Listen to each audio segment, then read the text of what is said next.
¿Qué es extrapolación en realidad? Vamos a ver entonces hoy día, profesores, lo importante, porque este tema de la extrapolación también es, pues, es algo a través de las informaciones referenciales que uno tiene, puede determinar, pues, como se dice, a una nueva secuencia, una nueva consecuencia, ¿no? Un hecho nuevo, pero que se desprende, pues, de una situación ajena al texto, ¿no? Porque se basa, pues, sin necesidad de modificar las condiciones, ¿no? De la referencia textual, vamos a proyectarnos, vamos a inferenciar, conjeturar un hecho, un nuevo efecto, ¿no? Tratando de ver, ¿no? El contenido textual, tratando de ver, por ejemplo, otra situación que se pueda dar del mismo hecho, ¿no? Pero esto agregamos, conjeturamos, hacemos una presunción en base a la temática textual, ¿ya? Entonces, algunas veces contradice, algunas veces da una nueva salida, una nueva perspectiva en cuanto a las informaciones que tenemos en el texto. Eso sería parte de lo que es la extrapolación. Entonces, ya estamos dentro del tiempo. Entonces, conforme van a ir pasando los minutos, van a ir agregándose más profesores. Acá está, muy bien. Entonces, empezamos, profesor, ¿ya? ¿Qué es la extrapolación? Cuando se habla de extrapolación, como les comentaba, ¿no? Que viene a ser una forma de hacer inferencias, donde vamos de alguna manera a contrastar la idea que tenemos en el texto con una información nueva, un hecho supuesto. La intención es tratar de generar un nuevo conocimiento, pero en base a las ideas que uno tiene. O sea, ustedes se dan cuenta que la temática textual establece unidades informativas ya dadas, ¿no? Ya hay una historia, hay una secuencia de ideas, hay un propósito, ¿no? Pero en la extrapolación es, ¿qué ocurriría si se pensara de esta manera? ¿Qué pasaría si aumentáramos otra idea, ¿no? Ese mismo contenido textual, ¿y qué puede producir, ¿no? O sea, ¿qué es lo que va como se dice, a generar, a propiciar en el texto una pregunta de esa naturaleza? Como les digo, entonces, este tiene un carácter de ser, ¿qué cosa? Aparte de ser extra, fuera, ¿no? Pero, en realidad, eh, al mezclarse de alguna manera con las ideas que tenemos en el texto, va a generar, pues, ¿no? Una nueva forma de ver, un nuevo concepto. Pero como les digo, esa es la conjetura en base a lo que el texto tiene. ¿Me entienden? En base a lo que el texto tiene. ¿Correcto? Cualquier situación, hecho que se presenta, hagamos una nueva situación. ¿Y qué puede producir? Eso ya es utilizar nuestra lógica, utilizar más o menos una conjetura. Uno puede presumir un hecho, una situación que se da, ¿no? Claro, está tratando de respetar pues las ideas textuales. ¿Ya, profesores? Entonces, dice que la extrapolación puede determinar, dice, la poca o nula fecundidad de las ideas desplegadas de un texto. La extrapolación puede realizarse en dos formas básicas, ¿no? Es el cognitivo, ¿no? Y lo que sería el referencial. Cuando se habla del cognitivo, consiste pues en un viraje radical de las ideas del autor y establecer las consecuencias que se desprenden de esta operación. Cuando dice un viraje radical significa una posición quizás hasta contraria, ¿no?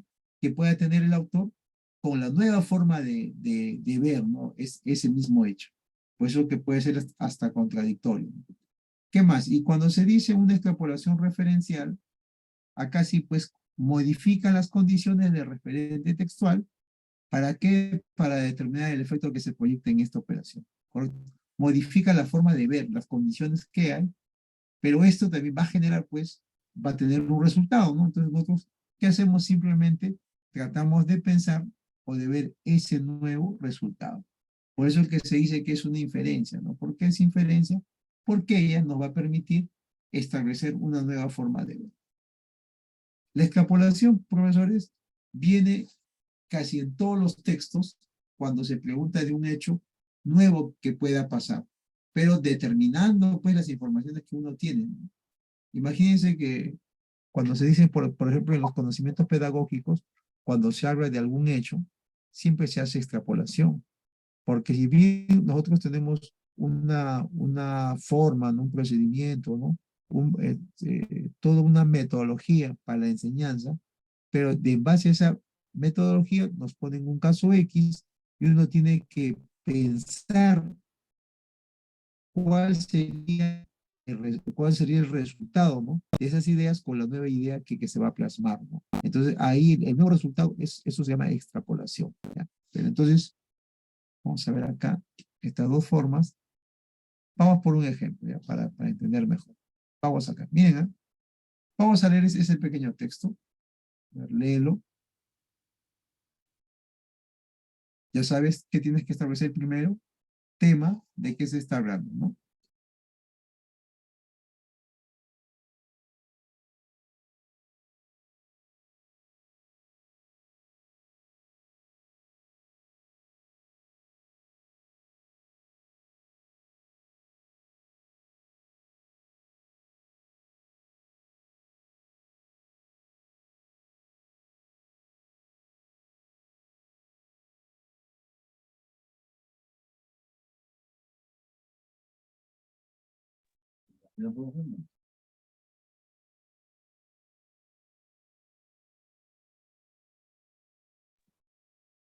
De acuerdo, dice, con las cifras del Ministerio de Salud, en el Perú se registran al año un promedio de 27.000 nuevos casos de tuberculosis, por lo que está ubicada como uno de los países con mayor cantidad de pacientes que sufren esta enfermedad en América. Además, el INE advierte del incremento de casos debido a cepas resistentes de la enfermedad, puesto que en los últimos años se han reportado 1.500 pacientes con tuberculosis multidrogo resistentes, ¿no? Por año, y alrededor de 80 casos de tuberculosis extensamente resistentes por año.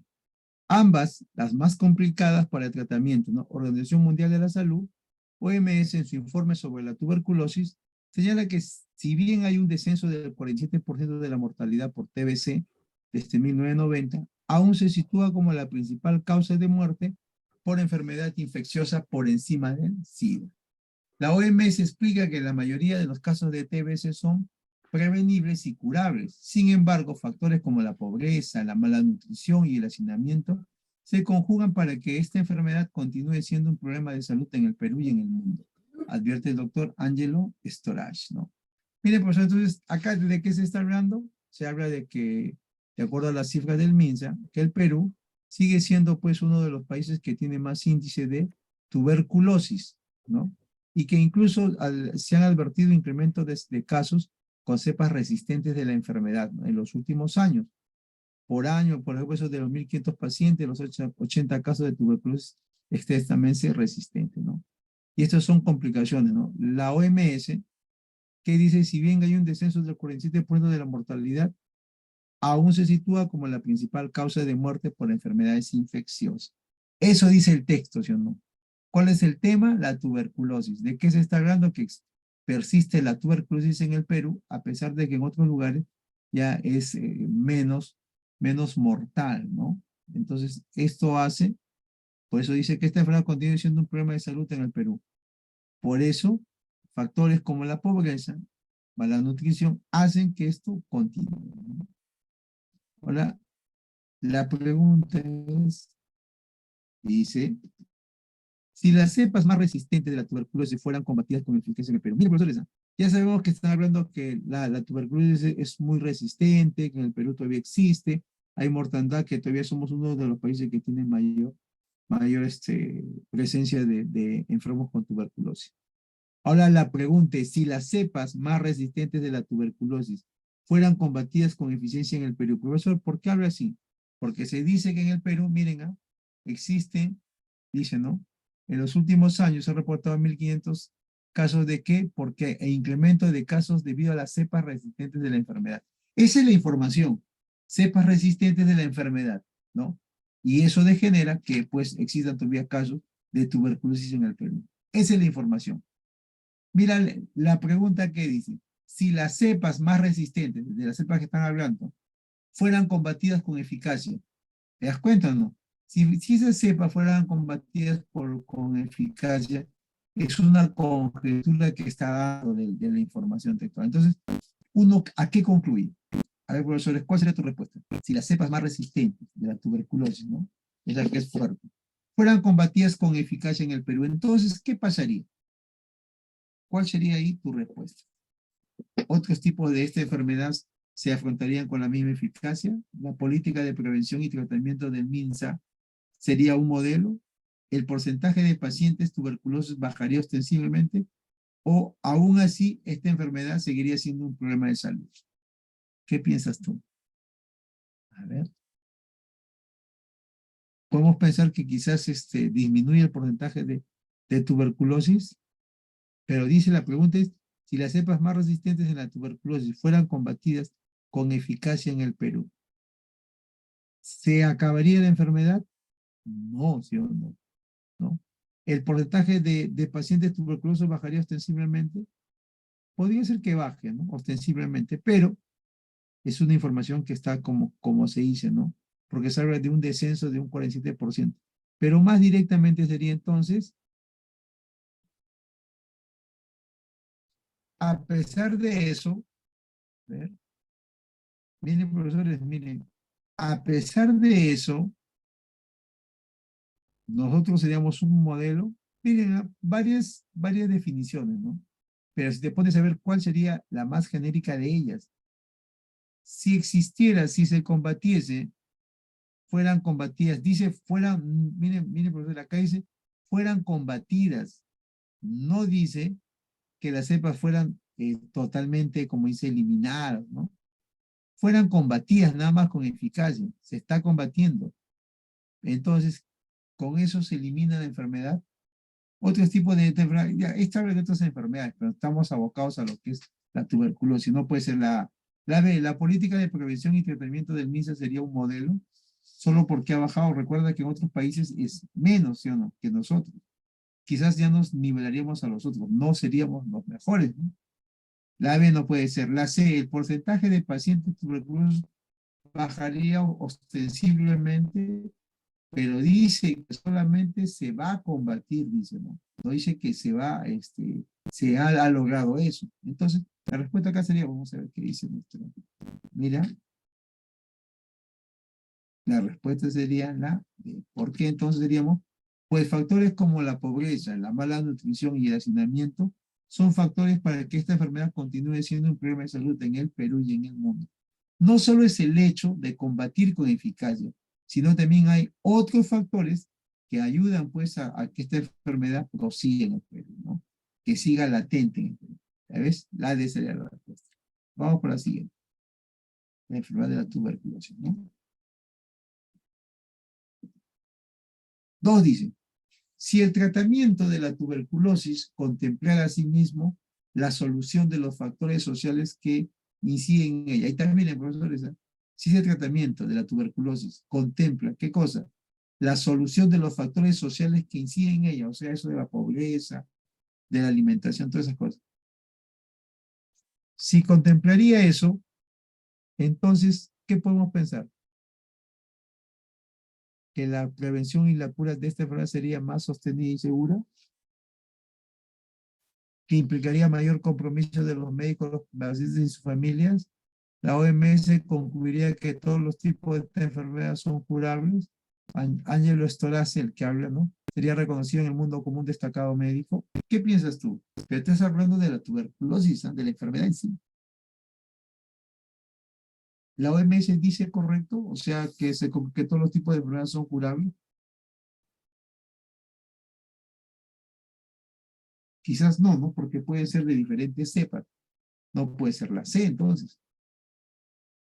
¿Implicaría mayor compromiso de los médicos, pacientes y sus familias si empezara a ver la solución de los factores sociales? No, no, porque eso dice, no, en todo caso, esos factores que impiden el tratamiento o que hacen posible propagar la enfermedad, implicaría mayor compromiso de parte de esos médicos o que la prevención y la cura de esta enfermedad sería más sostenida y segura.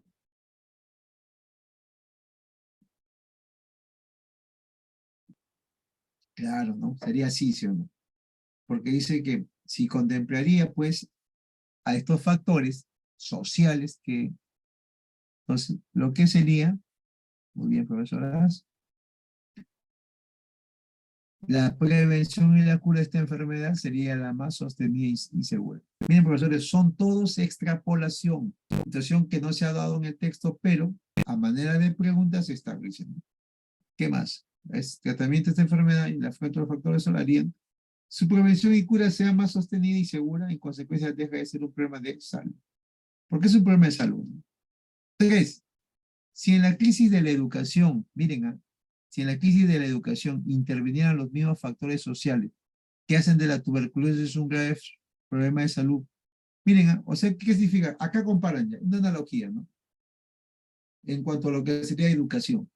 Educación con la enfermedad tuberculosis. Hay una comparación, un paragón. Se dice, si en la crisis de la educación intervinieran los mismos factores sociales, o sea, ¿cuál es el factor social que tiene la tuberculosis? Mira, vamos para que veas bien acá, para que entiendas. Acá está. Miren, dice, sin embargo, factores como la pobreza, la mala nutrición y el hacinamiento se conjugan para que esta enfermedad continúe siendo un problema, ¿no? Lo advirtió Angelo Storage. Entonces, si la pobreza y la mala nutrición y el hacinamiento fueran también dentro de lo que es la educación, entonces, ¿qué diríamos? Probablemente, ¿cuál sería tu respuesta?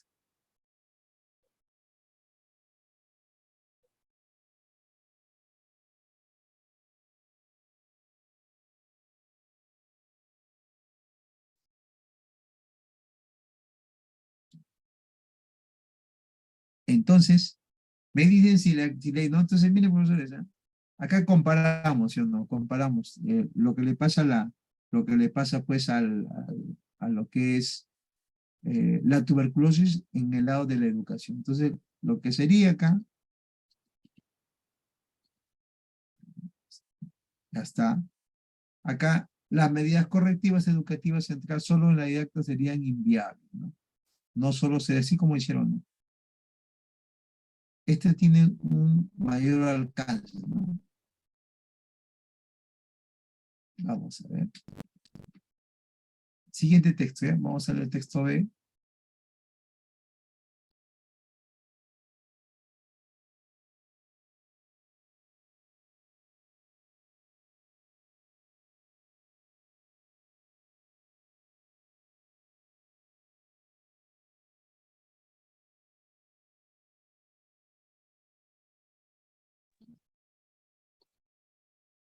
Nos preguntamos acá, texto B dice, países del sur largamente sometidos por la colonización, ¿qué más dice? Y cercados para hacerlos dependientes del petróleo. Suele ser una maldición el petróleo, dice, ¿no? ¿Y te das cuenta? ¿Qué más dice? Que las comunidades de Kuwait, Nigeria, Angola, República del Congo, el Gabón, países petroleros de la región, han sufrido y siguen sufriendo de maldición del petróleo, que no les ha traído ninguna riqueza. En el delta del Níger, los casos de cáncer, infertilidad, leucemia, bronquitis, mortalidad infantil, bebés con deformaciones y otros problemas relacionados con la contaminación tienen una inusitada frecuencia, ¿no? Las comunidades deben enfrentarse constantemente las consecuencias de los derrames de petróleo, la quema de gas y otras amenazas que surgen de las actividades de exploración. De las empresas petroleras que operan en el delta del Níger, Shell ha sido la de mayor notoriedad por las violaciones a los derechos humanos de las comunidades, sobre las que fuerzas de seguridad contratadas por la empresa avanzaron con tanques de guerra y armas, disparando y matando a cientos de personas, incluso mujeres y niños, arrasando aldeas enteras y mutilando a miles de personas. En realidad, el petróleo en esos países es más que una riqueza, es una maldición. Dice, si la explotación del petróleo no afectara el método ambiental, perdón, si la explotación del petróleo no afectara el medio ambiente ni la salud de la población, entonces, ¿qué diríamos? Las actividades agropecuarias de los navíos serían muy florecientes, las investigaciones extranjeras en esta actividad disminuirían notoriamente, ya no se podría discurrir con seriedad sobre la maldición del petróleo, Las empresas dedicadas a este rubro sufrirían un control muy riguroso. Imagínense si la explotación del petróleo ya no afectara el medio ambiente, ni la salud de las personas. Entonces,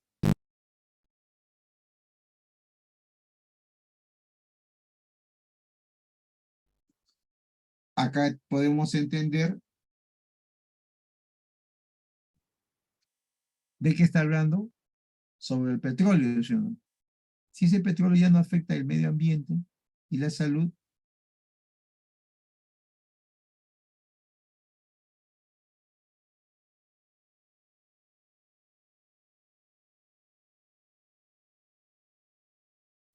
la respuesta sería, miren, ¿ah? Vamos a ver qué nos dice. La respuesta será la D, será la C. Miren, ¿ah? Ya ves. ¿Qué dice acá entonces? Que ya no se podría discurrir con seriedad sobre la maldición. ¿Por qué de eso está hablando? Pues de la maldición. Que el petróleo puede ser una maldición, ¿no? Así, vamos a ver acá la otra pregunta.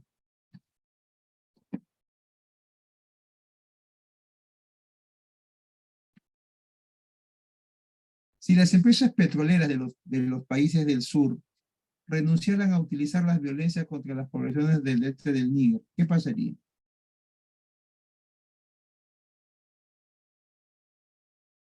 Si las empresas petroleras de los países del sur renunciaran a utilizar la violencia contra las poblaciones del delta del Níger.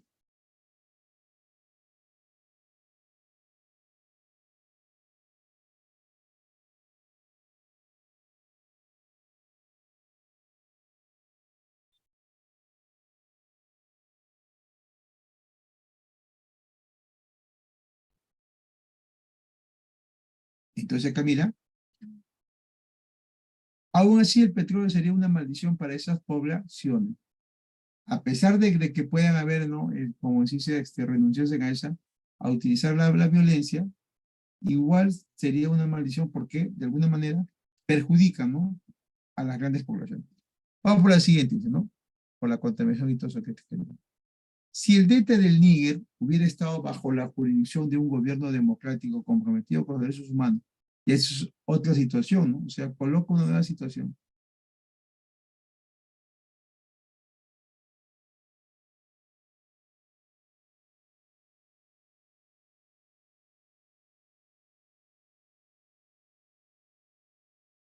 Se está hablando de lo que sería si hubiera estado bajo la jurisdicción de un gobierno democrático. No es así, ¿no? El texto dice que no hay nada de esto. Pero acá ponemos como una inferencia, si el hecho en realidad, dice, ¿no? Hubiera estado bajo la jurisdicción de un gobierno democrático comprometido con los derechos humanos, entonces, ¿qué pasaría?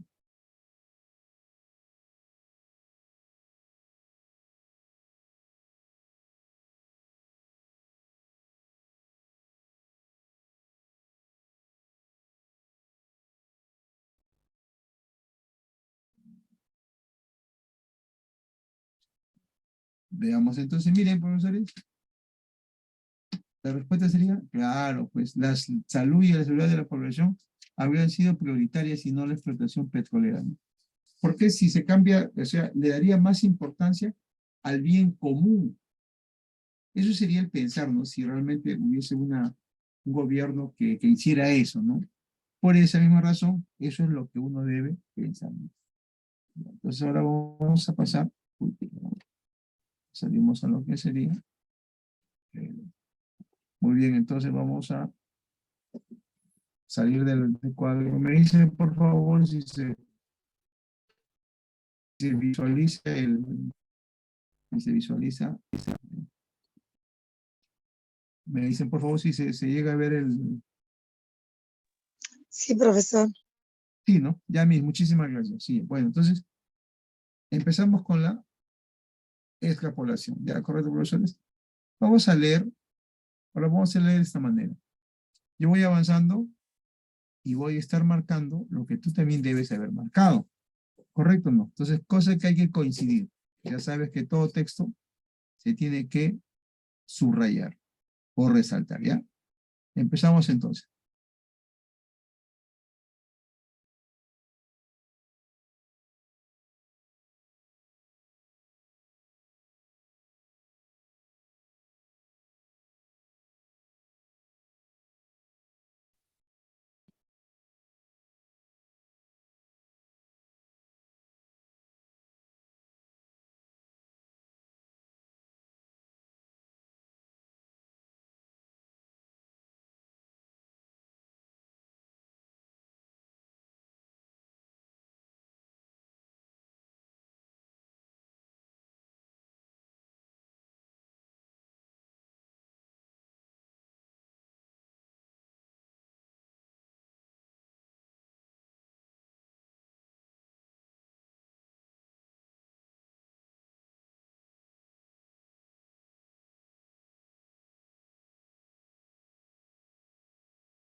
Miren lo que el texto habla, ¿no? Miren, ¿ah?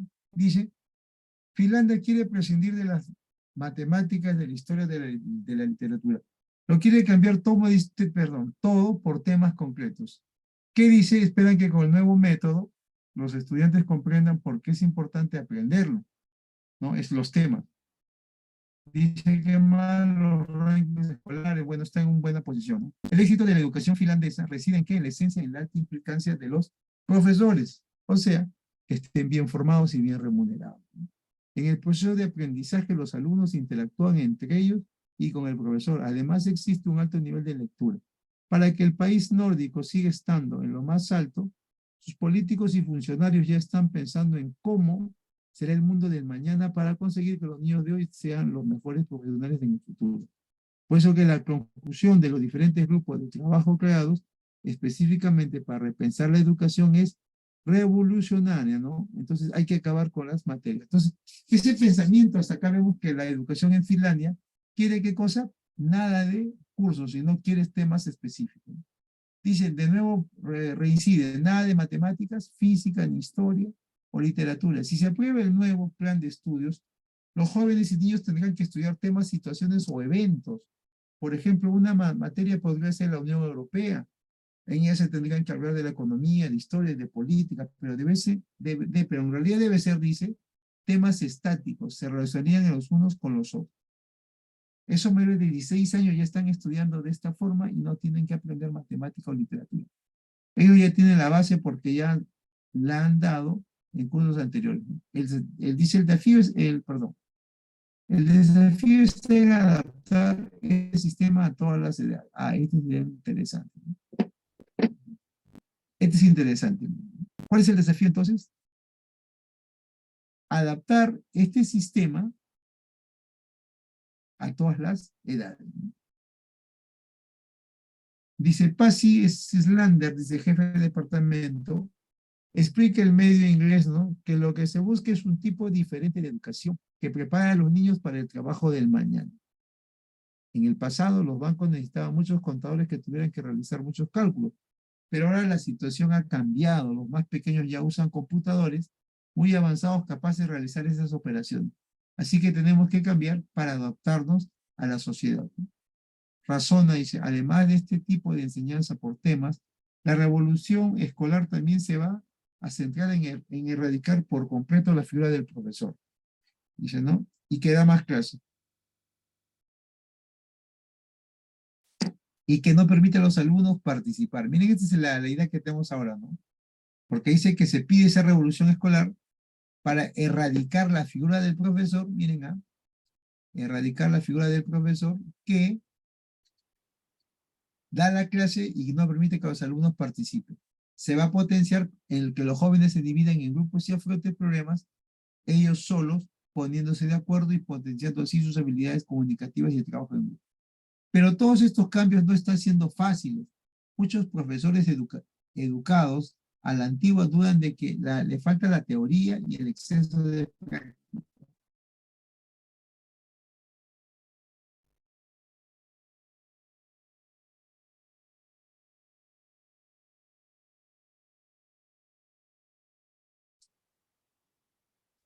Se ha colgado esta máquina. Ahora, Tito. Ahora sí. Listo. Entonces, en esta última parte mencionaba, dicen, otro cambio que podría tener esta nueva ola es el fenómeno del denominado coprofesorado, o sea, dos docentes en el aula explicando un mismo tema para enriquecer la clase. Este está de moda, profesores, ¿ah? El coprofesorado, donde dos profesores hablan de la misma temática desde dos puntos de vista. Tú sabes que puedes tener una manera de pensar distinto al otro, ¿sí, no?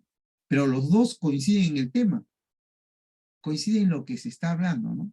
Muy bien, profesores. Ahora sí, la pregunta es la mejor síntesis del texto. ¿Cuál sería la mejor síntesis del texto?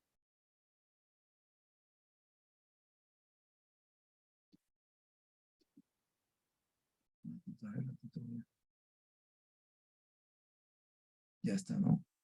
¿Cuál sería? A ver, léelo. Y me dices, ¿cuál sería para ti Ojo que tiene que estar tema, que tiene que estar idea principal y una idea más, ¿no? A ver, ¿cuál sería para ti? Te pregunta cuál es el mejor resumen, ¿no?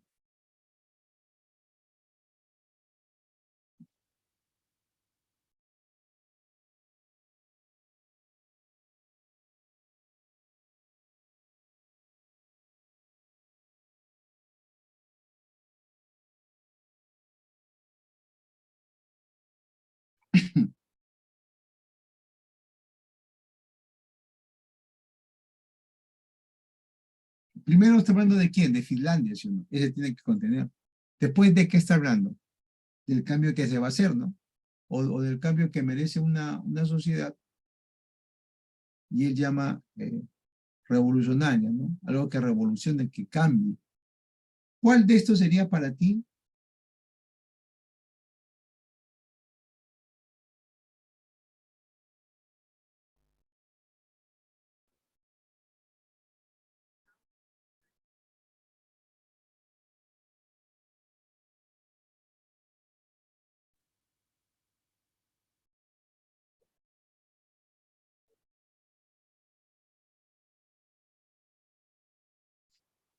Entonces, a ver, listo, ya tienen sus respuestas. ¿Cuál sería tu respuesta? A ver, ¿cuál de ellos contiene el tema, idea principal o una idea más adicional? ¿Qué dices? A ver, vamos a ver. Recuerda que siempre tiene que estar el tema, ¿no? ¿De qué estás hablando, no? A ver, profesores, la D será, la D. Vamos a ver, ¿ya? Vamos con la D. Dice, en la actualidad Finlandia ha dado grandes pasos para eliminar matemática, física, historia y literatura. Así los jóvenes y niños tendrán que estudiar temas, situaciones o eventos. Esto es lo que dice la D, ¿no? O sea que Finlandia debe, ¿qué cosa? Grandes pasos para eliminar las matemáticas, ¿no? Y dice acá, ¿no? ¿Quiénes pueden, no? Ya ver, entonces, ¿esa contiene todo o no? ¿Tú qué dices? ¿Esa contiene todo o solo tiene una idea, no? A ver,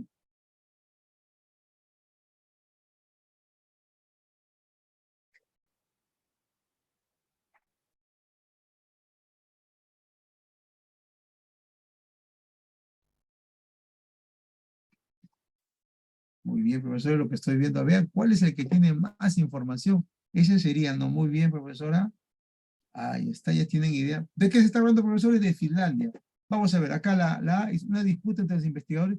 Acá habla de los investigadores, nada más, que buscan elaborar un método. La B, ¿qué dice? Que todavía se encuentra en proceso Finlandia, creando un método pedagógico.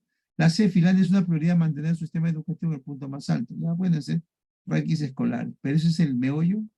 En la actualidad, Finlandia ha dado grandes pasos para eliminar matemáticas. Bueno, eso es verdad, ¿no? Finlandia prepara un nuevo modelo educativo en el cual se eliminan las materias y la figura, ¿sí?, omnímoda del profesor que imparte clases, al mismo tiempo que se proponen temas específicos para los alumnos. ¿Te das cuenta? Mira que tiene más ideas, ¿sí o no? ¿Esa tiene más ideas, sí o no? ¿Tú qué dices? Muy bien. Claro, esa es la respuesta. La E sería la respuesta.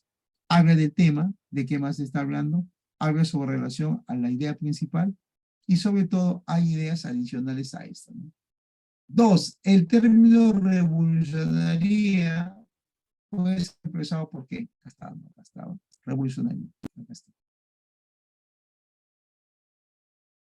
Ya está. Entonces, cuando dice que Finlandia quiere dejar de lado, pues, a lo que son las matemáticas, por ejemplo, dice la conclusión de los diferentes grupos de trabajo claves específicamente para repensar la educación es revolucionaria, o sea que necesita un cambio.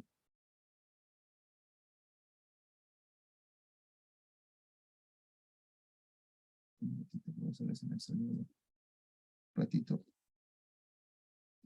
Ya estamos acá entonces. Entonces acá la mejor síntesis era la E. Esa palabra revolucionaria puede ser reemplazado por ¿cuál? Miren, ¿ah? Dice, acá está. La conclusión de los diferentes grupos de trabajo claves específicamente para repensar la educación es algo revolucionario, algo que cambie, debe ser, ¿sí? ¿Qué tenemos de palabra? Nos da el término revolucionario, dice, puede ser algo que revolucione, o sea, algo que cambie, algo nuevo de ser, sí o no. Entonces, ¿cuál sería? A ver, necesaria, insensata, novedosa, influyente o imprescindible. Es una nueva idea, ¿sí? Novedosa, ¿no? Muy bien. Siguiente dice, en relación al nuevo modelo educativo que se prepara en Finlandia, es incompatible sostener que, miren, sobre el nuevo modelo de Finlandia, uno de estos no es verdad.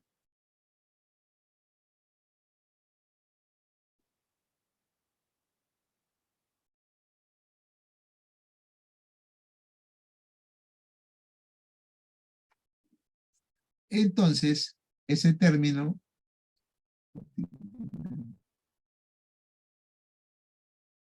en relación a ese modelo educativo que se prepara en Finlandia, ¿cuál de estas es la información que no es? A ver, ¿quién me dice? ¿Cuál de estas no es la información que ve? Porque, ojo, lo que se habla, pues, en realidad, el texto apunta claramente, pues, ¿no? Que los mayores de 16, dice, recién estudien bajo este modelo, en razón de que su formación básica fue impartida, pues, dentro de lo que serían los parámetros del paradigma anterior, ¿no? Entonces, acá la meta es extender a otros niveles. Entonces, por lo tanto, la respuesta sería,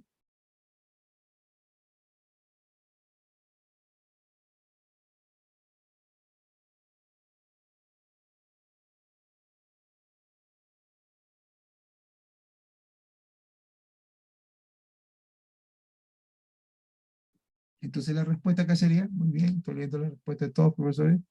Miren, ¿qué me piden? En base a la relación del nuevo modelo educativo que se prepara en Finlandia, quiere un nuevo método, ¿no? Una nueva forma de educación. No quiere qué cosa lo tradicional, ¿no? Entonces, la pregunta es, en relación al nuevo modelo educativo que se prepara en Finlandia, ¿es incompatible sostener que los mayores de 16 años llevan estudiando de esta forma desde muy pequeños? Ha generado cierta resistencia en profesores. Supone adoptar un sistema donde los alumnos deben lidiar con temas concretos, tiene como meta eliminar al profesor como fuente única de saber en el aula, propone prescindir de materias específicas como las matemáticas o la filosofía. ¿Cuál de estos no es verdad? Ese sería el término que es incompatible, condescendiente, no relaciona al texto. ¿Cuál sería? A ver, profesores, ¿ya tienen su respuesta? Ojo que señala, pues, ¿no? Voy a jalar esto.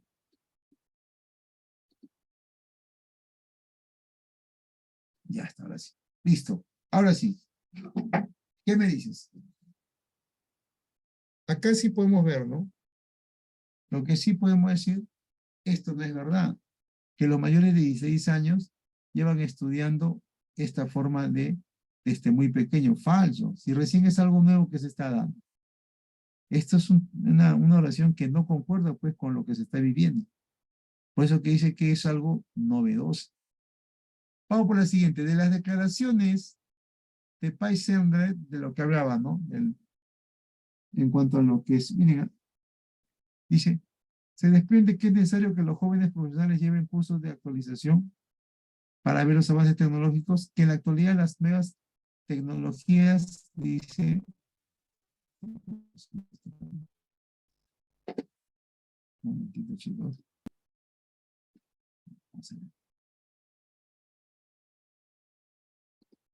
ya está. ¿Qué podemos desprender de lo que decía Pashi Shilander?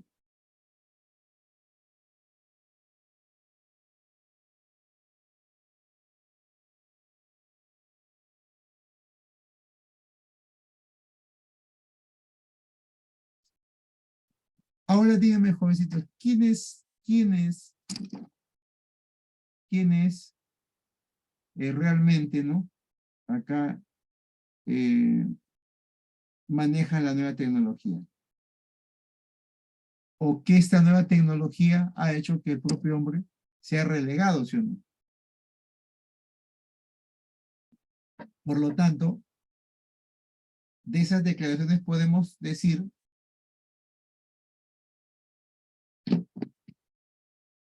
¿Cuál sería tu respuesta? Cuando decía el texto, ¿no? ¿Qué se puede decir entonces de lo que sería el hombre? ¿Qué podemos decir ahí? Que en la actualidad las nuevas tecnologías satisfacen necesidades que antes eran ejecutadas por profesionales especializados. ¿Te acuerdas o no? Claro, ahora ya no es así, pues, ¿no? Ahora es se puede decir que la tecnología ha superado, pues, ¿no? Al hombre, ¿no? Ya no es el hombre que exclusivamente hace eso de forma manual, sino la tecnología les ha quitado campo de acción. 5 dices, también profesores, esta sería la extrapolación. Miren, si el gobierno finlandés optara por reducir drásticamente la inversión en su sistema educativo, ¿qué pasaría? Esta es una conjetura, ¿no? Ya, vamos, estamos muy bien en el gobierno finlandés. Pero, ¿qué pasaría? Alguien se pregunta, ¿no? Por eso es que es extrapolación. ¿Qué pasaría si ya el gobierno reduce drásticamente la inversión en su sistema educativo? ¿Sería algo bueno o algo malo? ¿Qué piensas?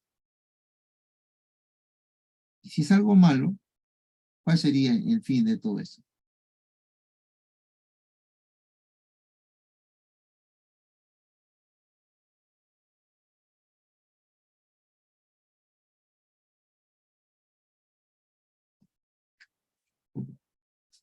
Vamos a ver qué dicen profesores, a ver en el chat, qué nos dicen.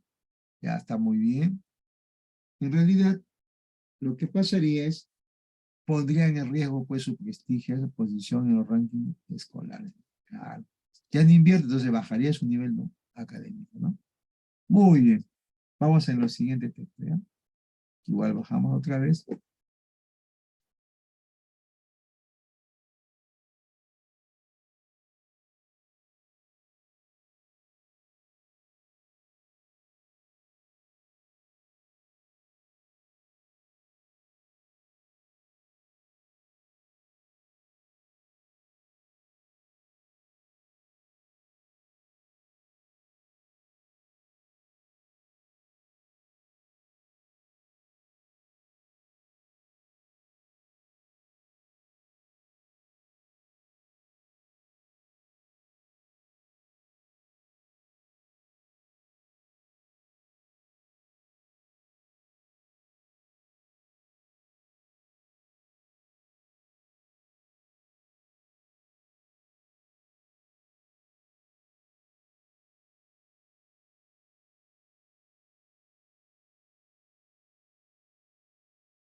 El texto en sí, ¿de qué trata?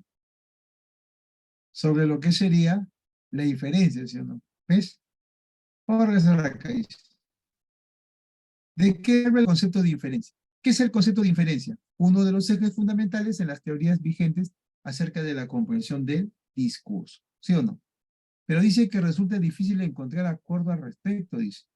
¿Por qué? Porque dice que en principio, de modo intuitivo, que las inferencias son los procesos que nos permiten leer entre líneas nada más. Desde el punto de vista cognitivo, miren, la diferencia se identifica como un proceso de alto nivel. El lector utiliza e incorpora información semántica que no está explícita en el texto, o sea, que no está de forma directa en el texto, pero que es evocada a partir de las ideas expresadas en el mismo, ¿no?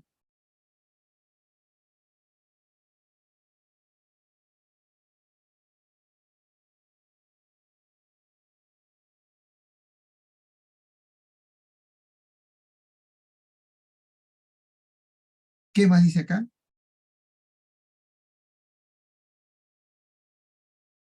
Ya está, muy bien. Entonces, se menciona también que denominar inferencia a la información que resulta activada a partir de la actuación de tales procesos. Por eso dice, miren, el ejemplo que tras la lectura del siguiente texto, ¿no? Gema tomó un analgésico, el dolor desapareció. Miren, esa relación, ¿no? Causal, ¿no? Gema tomó un analgésico y el dolor desapareció. La representación mental de un lector que se limita, dice, que se limita a extraer, dice, que se limita a extraer, ¿no? Dice, las ideas explícitas en el texto podría corresponderse, pues, a las ideas expresadas en las dos proposiciones.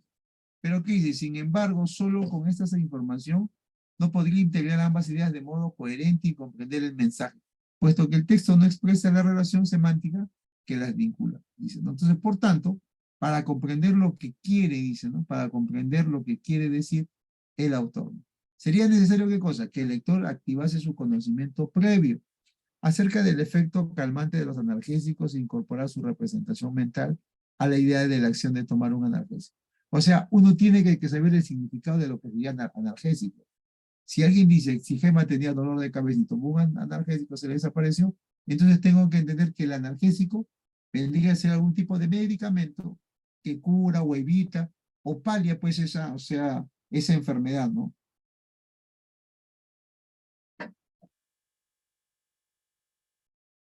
¿Qué más decía? Por tanto, un primer rasgo relevante del proceso de la inferencia y que no suele ser origen de discrepancia entre los autores es el de origen implícito de la información. Esto sí es verdad, ¿no? La inferencia es una información implícita, ¿no? Que hay en un texto, que aporta la representación mental. Uno con eso, o sea, nos da la idea, ¿no? Para construir. Entonces, la conexión entre ambos tipos de información, explícita e implícita, se vislumbra fácilmente adoptando un enfoque constructivista de la comprensión. En este sentido, el significado no es algo que venga totalmente acabado con el propio discurso, sino que ha de ser construido en el transcurso de la interacción texto-lector. Precisamente en esta interacción donde tiene pleno sentido los procesos inferenciales. Por eso podemos afirmar que, en cierta medida, la inferencia es también un proceso de generación de información. Miren este dato, ¿no? Siempre tiene que ver, culminando a veces las informaciones, ¿no? Miren. Entonces, establecemos esa relación, ¿no? Entonces dice, a partir de otra en texto, ¿no? Que no se produce al margen del contexto de la comprensión. Muy bien, profesores, ¿de qué está hablando el texto? A ver, todo el texto que menciona, lo que es la inferenciación. Listo.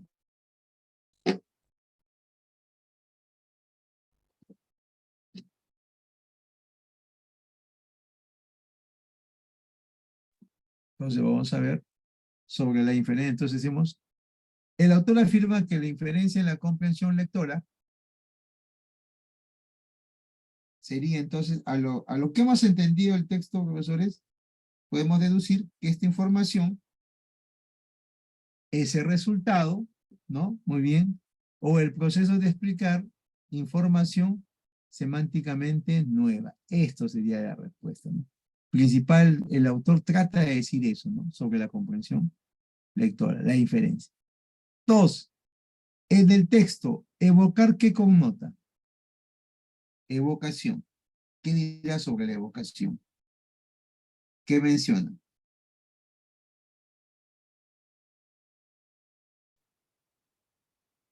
Evocar será tratar de recordar, invocar, llamar, conjeturar o memorizar en el texto.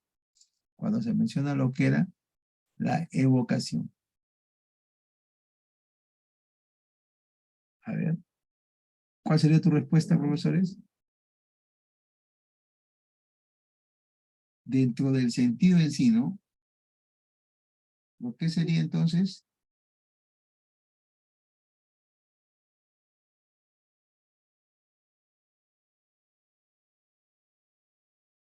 Cuando se incorpora o se evoca alguna información que no está explícita, se trae a la mente, pues, ¿no? ¿Qué cosa? Los indicios que ésta puede conjeturar, pues, ¿no? Eso sería, ¿no? Entonces, cuando yo digo el texto evocar connota más que nada, es una conjetura que uno tiene de la información. Por eso que uno inferencia de esa forma, ¿no? 3 dice, se colige que para la concepción constructivista, la interpretación, acá, ¿qué pensamos? Este ya es una inferencia.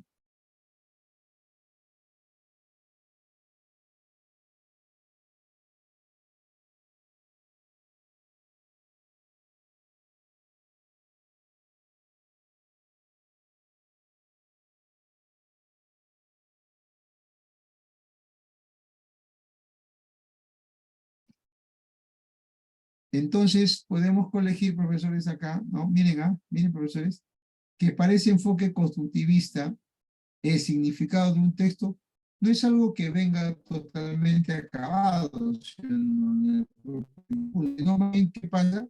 Uno tiene que construirlo en el transcurso de la interacción texto-lector, ¿sí o no? Así es el texto, ¿sí o no? Entonces, ahí se va a ver la habilidad que uno tiene para poder, ¿qué cosa? El hecho de poder, la habilidad de comprender algo. Entonces, la respuesta acá sería, más que nada, muy bien, profesores, muy bien lo que están colocando en el chat, sería la A, ¿no? Relacionado a la comprensión lectora. Bien, ponemos acá, listo. ¿Qué más dice? Resulta inconsistente con el desarrollo del texto afirmar que la inferencia, esta idea, profesores, es incompatible, ¿no? Dice inconsistente, no tiene valor sobre lo que se habla de la inferencia. ¿Cuál de ellos sería? ¿Qué es contrario a la inferencia acá?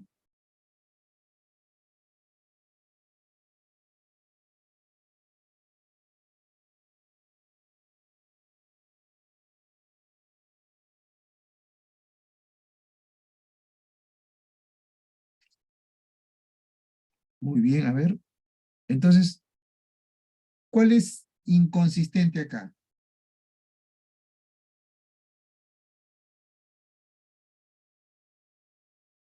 Se vincula con la activación de los denominados saberes previos, eso es verdad. Es considerada como un proceso del más alto nivel de lectura, así es, texto lo decía.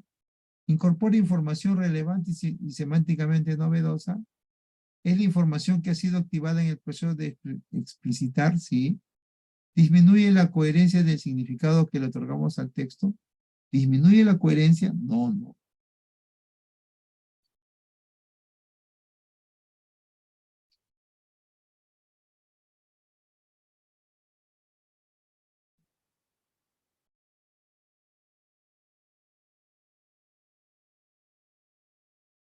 Ya, entonces sería, ¿no? Claro. En realidad, la respuesta sería así, ¿no? Simplemente disminuye esa coherencia que se le otorga, ¿no? Entonces, mira acá, entonces, si un lector fuese incapaz de efectuar un proceso de inferencia, entonces, ¿qué podemos decir? Si un lector fuese incapaz de efectuar un proceso de inferencia, entonces, ¿qué pensaríamos? A ver, si ya no podrían pensar, si el lector ya no podría elaborar inferencia en base a las ideas que tiene en el texto, o sea, ya no podría conjeturar, ¿no? Entonces, ¿qué pasaría? ¿Anularía la relación causal entre fenómenos?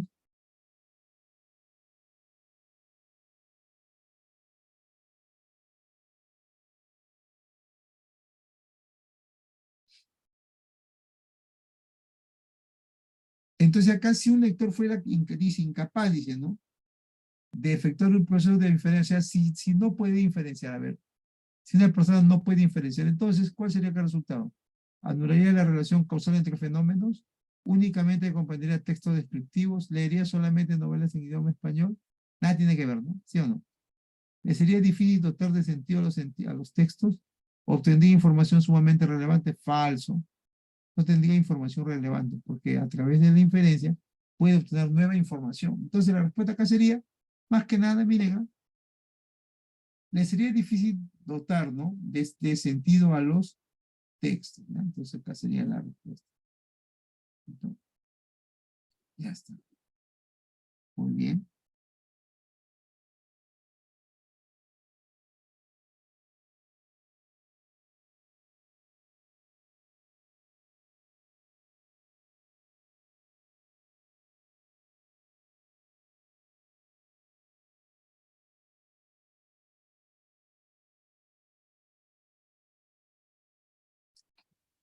Ya, entonces acá seríamos, ¿no? Eso ya era, perdón, vamos a ver acá.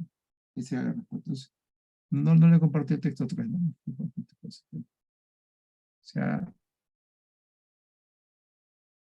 he dado en stand-by la computadora un ratito, pues, ya está, ¿no? Ya está. Entonces la anterior era, le sería difícil dotar de sentido a los textos, esa era la información. Vamos con el texto 3 ya, a ver, no sé a ver. Si se llegase como dice, detener la imagen, me avisan, por favor, profesores. Estoy teniendo un poquito de problema con mi internet, ¿ya? Vamos con el texto número 3. Un ratito voy a arreglar esto. Empecemos entonces a leer el texto número 3.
Muy bien, profesores.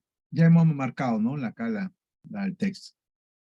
Primero te pregunto, tema del texto, ¿de qué se está hablando? Primero dime el tema. ¿De qué se habla? De lo que sería la drogadicción, ¿no? Ese es el tema. ¿Qué se dice de la drogadicción? Que es una enfermedad que consiste en la dependencia de sustancias que afectan el sistema nervioso central y las funciones cerebrales, ¿no? Muy bien. Entonces, ese sería el tema en sí, ¿no? La drogadicción. ¿Qué más? ¿Qué se habla de la drogadicción? ¿Qué más? Nos dice que pueden ser efectos de las drogas diversas, producen alucinaciones intensas, que pueden llegar incluso hasta la locura o la muerte, ¿no? La dependencia física, el organismo se vuelve necesitado de las drogas, hasta así como se rompe el consumo que sobreviene de fuertes trastornos fisiológicos. También hay una droga, una dependencia psíquica, ¿no? El estado de euforia que necesita el que consume droga, ¿no? ¿Qué más dice? Tanto dependencia física como o física producida por las drogas puede llevar a ser muy fuerte, esclavizando a la voluntad y desplazamiento a otras necesidades básicas, ¿no? La persona pierde todo concepto de moralidad y hace cosas de no estar bajo el influjo de la droga, no haría, ¿no? Como mentir, robar, prostituirse, incluso hasta matar. Entonces la droga se convierte en el centro de la vida del drogadicto, ¿no? O sea, la droga es una enfermedad. Ahora sí, solo dame las respuestas. Uno, medularmente, el autor del texto, ¿qué aborda? ¿Cuál sería tu respuesta?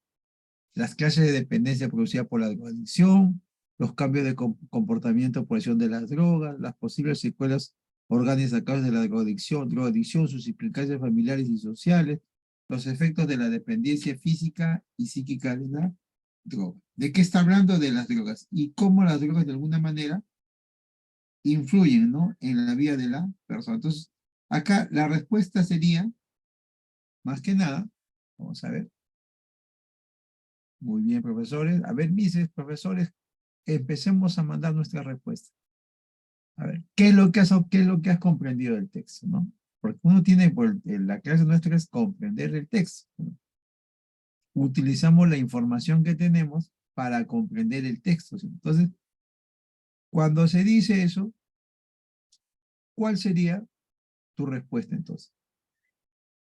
Dice, medularmente, el autor del texto aborda lo que sería, ¿de qué está hablando? De la drogadicción, pero, ¿no? Pero ¿de qué? La dependencia que uno, miren, ¿ah? La clase de dependencia solamente o los efectos de la dependencia. Hay clases, ¿no? Y que, miren, la persona pierde todo concepto, moralidad, hace cosas que no está, la droga no haría como mentir, robar. ¿Qué son estos? Solo dice que hay dos clases o también nos menciona los efectos que esta ocasiona, ¿no? Entonces, la respuesta más directa sería la, efectos de la dependencia. Vamos a ver con el antónimo contextual. Los profesores, miren, cuando dice, cuando ellos pierden, pues no, acá están, ¿no? Cuando dicen ellos pierden, acá están. Dice, cuando el individuo tiene una imperiosa necesidad de consumir droga y experimenta un desplome emocional cuando no la consigue. Ese desplome emocional, una caída puede ser, ¿no? ¿Cuál sería su antónimo contextual? Si desplome debe ser como una caída que tiene, ¿no? ¿Y cuál sería su desplome? Porque el drogadicto experimenta, pues, ese desplome, o sea, ahí tiene un desequilibrio, ¿sí o no? ¿Cuál sería entonces lo contrario a eso? Muy bien, profesores. Entonces, lo contrario a ese desplome sería alguien que esté, ¿qué cosa? Con mayor soltura, ¿no? Con mayor lucidez, a saturación, astucia, violencia, ecuanimidad, ¿no? Muy bien, esa sería tu respuesta. Tres dicen, resulta compatible con el texto, compatible, miren, ¿ah? Aseverar que, miren, profesores, resulta compatible, entonces aseverar qué cosa, cuál es real, ¿no? O sea, una de estas informaciones es, se condice de acuerdo al texto, ¿no? Tres,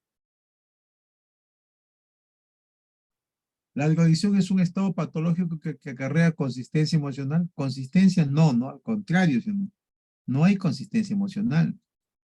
B, ¿un drogadicto podría solucionar voluntariamente su adicción a las drogas? ¿Verdad eso o no? No, porque dice el texto que no, ellos se dejan llevar, ¿no? Porque es una enfermedad. No, esto no es verdad.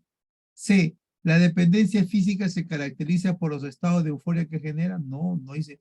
Euforia es cuando están en esa dependencia psíquica, ¿no? Que quieren estar felices constantemente, ¿no? Falso. D, ¿el síndrome de abstinencia ocurre cuando hay sobredosis en el organismo? Abstinencia no es todo lo contrario, ¿no? Sería todo lo contrario, eso no es idea. La E, la adicción a las drogas debe ser afrontada con tratamiento médico idóneo. Este sí es verdad. Ah, miren, profesores, esto sí es verdad, que la adicción debe ser afrontada con tratamiento médico idóneo. Lo que te dice es una idea que condice, que apoya, que se sustenta en las ideas del texto, ¿no? Muy bien, vamos por el siguiente, dice. Se deduce del texto que la drogadicción, ¿qué será? A ver, deduzcan, profesores, se deduce del texto que la drogadicción, a ver,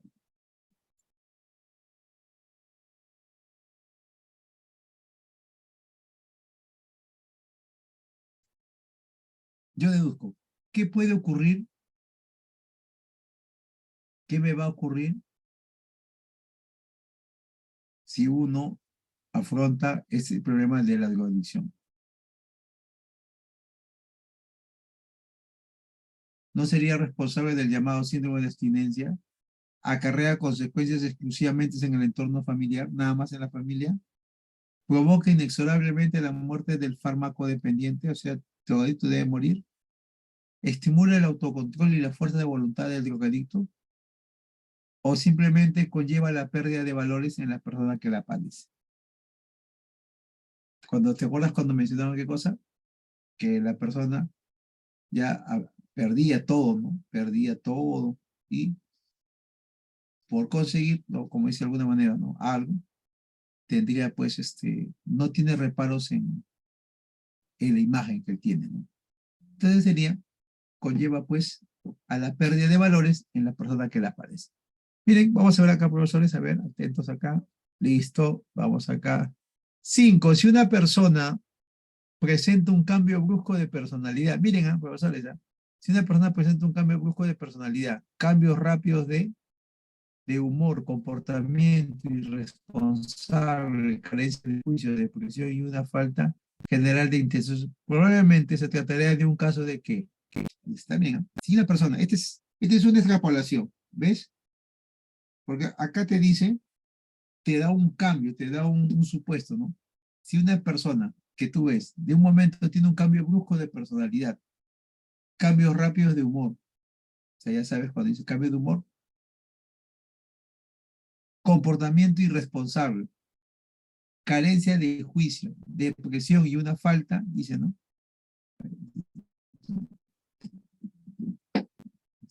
Listo. Y una falta general de interés, posiblemente es un caso de qué? Inestabilidad emocional, adicción a las drogas, síndrome de abstinencia, marginación social, aislamiento social. ¿Qué sería para ti?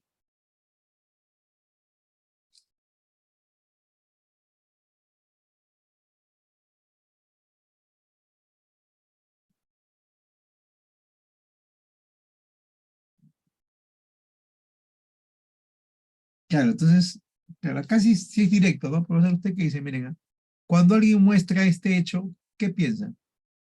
Que tiene una adicción a las drogas, ¿no? Más que una abstinencia, aislamiento social, es porque tiene adicción a las drogas. Eso es lo que ocurre, ¿no? Por eso que se dice, la persona que cae, ¿no? En esta enfermedad es de fácil, como ese reconocimiento, ¿no?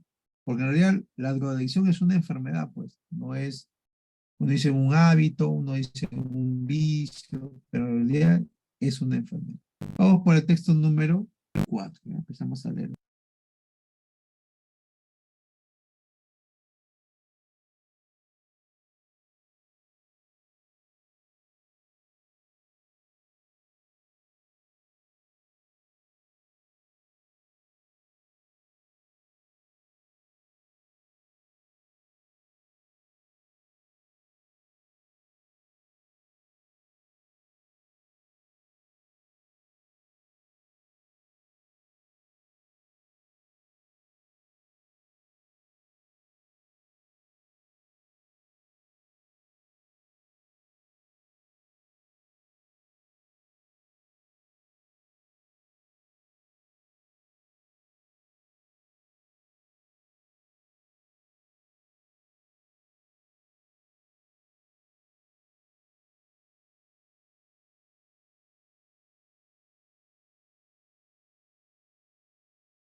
Entonces, ¿qué este texto dice, no? Texto 4 dice, algo que a mí me afecta terriblemente, dice, es el ruido. Ahí empieza, ¿no? Sobre el ruido. Hay tardes que caminamos cuadras y cuadras antes de encontrar un lugar donde tomar un café en paz. Ya no es el que finalmente encontremos un bar silencioso, sino que si resignamos a pedir que, por favor, apague el televisor, cosa que hacen con toda buena voluntad tratándose de mí. Pero me pregunto, ¿cómo hacen las personas que viven en esta ciudad de 13 millones de habitantes para encontrar un lugar donde conversar con un amigo? Esto que les digo nos pasa a todos y muy especialmente a los verdaderos amantes de la música. ¿O es que se cree que prefieren escucharla mientras todos hablan de otros temas y a gritos? En todos los cafés hay o un televisor o un aparato de música a todo volumen. Si todos se quejaran como yo, enérgicamente, las cosas empezarían a cambiar. Me pregunto si la gente se da cuenta del daño que le hace el ruido o que se los haya convencido de lo avanzado que es hablar a gritos. En muchos departamentos se oye el televisor del vecino. Como nos respetamos tan poco, dicen, ¿cómo hace el ser humano para soportar el número de decibeles en que vive? Las experiencias con animales han demostrado que el alto volumen les daña la memoria primero, luego los enloquece y finalmente los mata. Debo ser como ellos porque hace tiempo que ando por la calle con tapones para los oídos. El hombre se está acostumbrando a aceptar pasivamente una constante instrucción sensorial y esta actitud pasiva termina siendo una servidumbre mental, una verdadera esclavitud. Al ser humano se le están cerrando los sentidos, cada vez requiere más intensidad como los sordos. No vemos lo que no tiene la iluminación de la pantalla, ni oímos lo que no llega a nosotros cargados de decibeles, ni olemos perfume. Ya ni las flores los tienen. Pero hay una manera de contribuir a la protección de la humanidad y es no resignarse. No mirar con indiferencia cómo desaparece de nuestra mirada la infinita riqueza que forma el universo que nos rodea, con sus colores, sonidos y perfumes. Ya los mercados no son aquellos a los que iban las mujeres con sus puestos de frutas, de verduras, de carnes, verdadera fiesta de colores y olores. Fiesta de la naturaleza en medio de la ciudad, atendidos por hombres que hablaban entre sí mientras nos contagiaban la gratitud por sus frutos. Pensar que con mamá íbamos a la pollería a comprar huevos que, en ese mismo momento, retiraban de las gallinas ponedoras. Ahora ya todo viene envasado y se ha comenzado a hacer las compras por computadora, a través de esa pantalla que será la ventana por la que los hombres sentirán la vida. Así de indiferente e intocable, ¿no? De sábado, la resistencia, dice, ¿no? El hombre, la relación, el ruido, cómo han ido modificándose, ¿no? En la vida del ser humano, las formas antes naturales, ahora se ha hecho más tecnológico, ahora incluso hasta la venta, ¿no? Todo viene envasado ya. Eso es lo que trata este texto de Ernesto Sabato. Entonces dice, principalmente, el autor sostiene ¿qué cosa? ¿Qué habla el autor?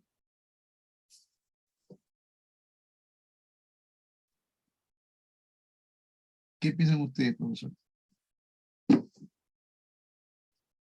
A ver,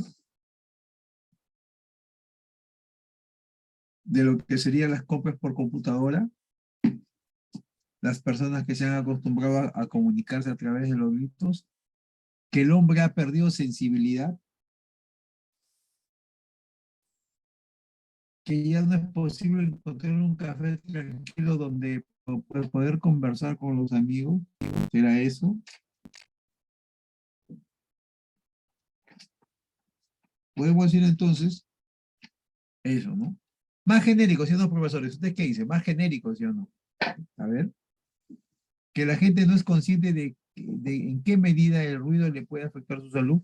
Solo su salud. Miren, profesores, esto del ruido solamente sería la parte formal, ¿no? O sea, la forma quizás, ¿no? Pero ¿cuál es el fondo? A ver, ¿cuál sería el fondo? Esta evidencia no, la gente no es consciente que en medida el ruido le puede afectar, pero solo el ruido, o sea, la bulla del carro, solo le afecta a su salud o hay algo más que eso. Cuando dice de los mercados, cuando habla por ejemplo, del que se recogía, dice, ¿no? Pensar que con mamá íbamos a la pollería a comprar huevos. No dice, ¿y qué más dice? Que en ese mismo momento retiraban de las gallinas ponedoras. Ahora ya todo viene envasado y se ha comenzado a hacer las compras por computadora. O sea, ¿qué ha pasado acá? De alguna manera, el avance del hombre ha hecho que muchas cosas desaparezcan, ¿no?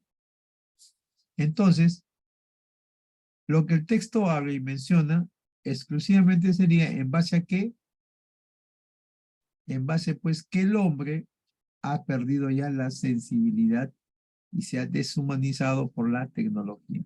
Acá dice, miren, que dice cuando preguntan, ¿no? El hombre debe ser como yo hace tiempo que ando por la calle, tapones al oído, que más dice servidumbre mental, una verdadera esclavitud. El ser humano se está encerrando los sentidos cada vez que requiere más intensidad como los sordos, ¿no? Entonces, todo eso lo que ven, ¿no? Sería, el hombre ha perdido sensibilidad. La expresión fiesta de colores, ¿qué como dice? Ya los mercados no son aquellos los que iban las mujeres con sus puestos de frutas, de verduras, de carnes. Eran unas verdaderas fiestas de colores y olores. Esa relación hará pues a los colores por las frutas y lo que se vendía y olores por lo que se vendían de todas ellas, ¿no? Entonces, ese término fiesta de colores y olores, ¿qué connota? ¿Qué hay qué cosa? Alegría, feria, diversidad, celebración o novedad.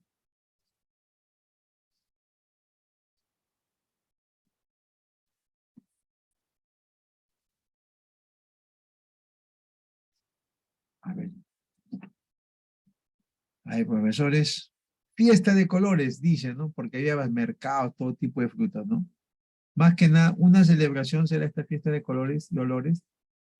Fiesta de colores, dice, y olores, te dice. O sea que hay acá. Habrá de varias formas, ¿no? Celebración solamente, algo más todavía hay. Por fiesta puede ser la celebración, pero cuando dice colores y olores, ¿qué significa? ¿Qué hay qué cosa? ¿Novedad? ¿Que hay alegría, júbilo? ¿Que hay feria? ¿O que hay diversidad?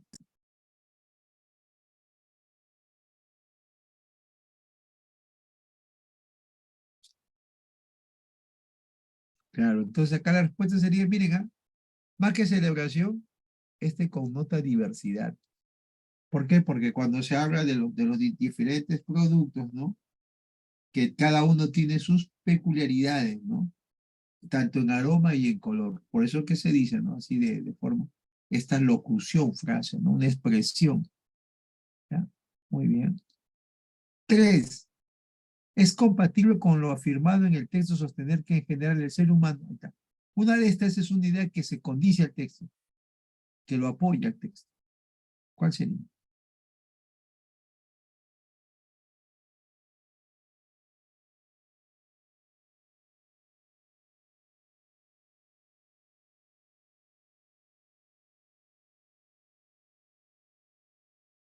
Entonces diría, miren,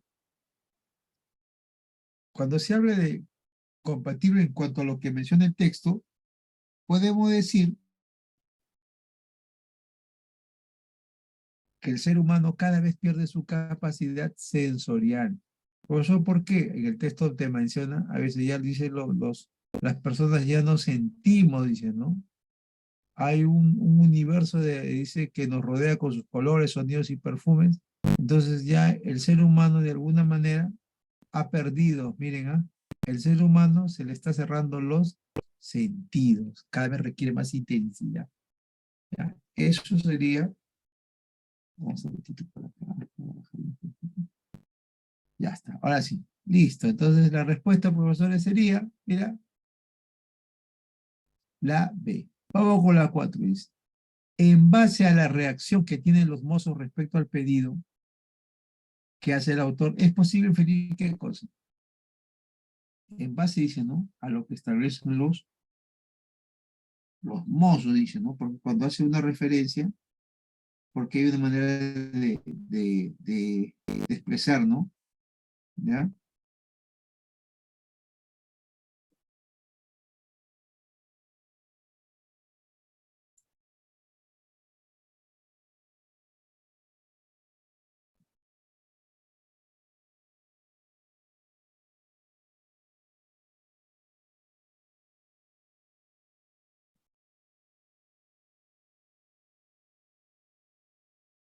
Entonces, muy bien, profesores. ¿Listo? Ya. Acá entonces, la respuesta de esto sería, miren, cuando se hace mención en base pues a la reacción que tienen los mozos respecto al pedido que es el autor, ¿no? Podemos decir que el autor dice que lo que hacen con toda buena voluntad, que significa gozar, ¿no? De algo, de una consideración y reconocimiento de la gente. O sea que es un personaje público muy reconocido. Eso es lo que se busca, ¿no? 5 dice, si se puede establecer que para el autor el respeto está vinculado a qué. A ver, ¿a qué se considera respeto?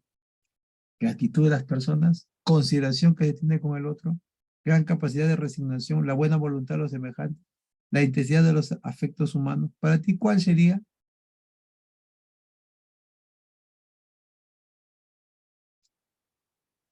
el respeto para el autor?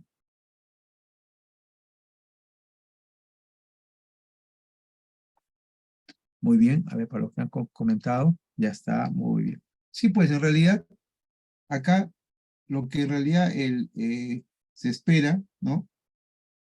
Que la consideración que se tiene con el otro, ¿no? Muy bien. 6 dice, al citar el experimento realizado con los animales, miren, el autor intenta establecer qué cosa cuando hace los experimentos con los animales. ¿Qué trata de hacer el autor? Iniciar una cruzada en favor de estos seres indefensos. La gente debe protestar en contra del ruido de los lugares públicos. La locura tiene siempre su origen en el aumento de decibeles. La memoria está estrechamente vinculada a la intrusión sensorial. El ruido puede causar daños irreparables en la salud del hombre. ¿Qué piensas tú? A ver, ¿qué es el respeto?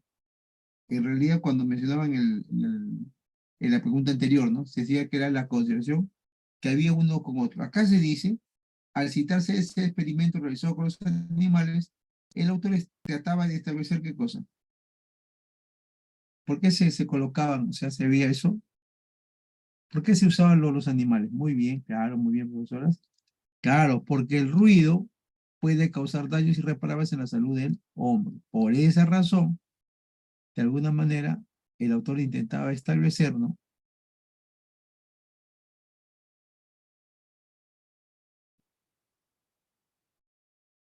Vamos con el texto 5, ¿ya? Texto número 5.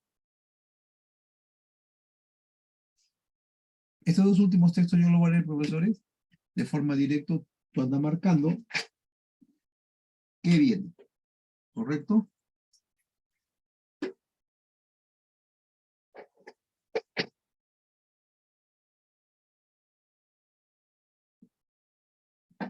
Ya está. Dice así.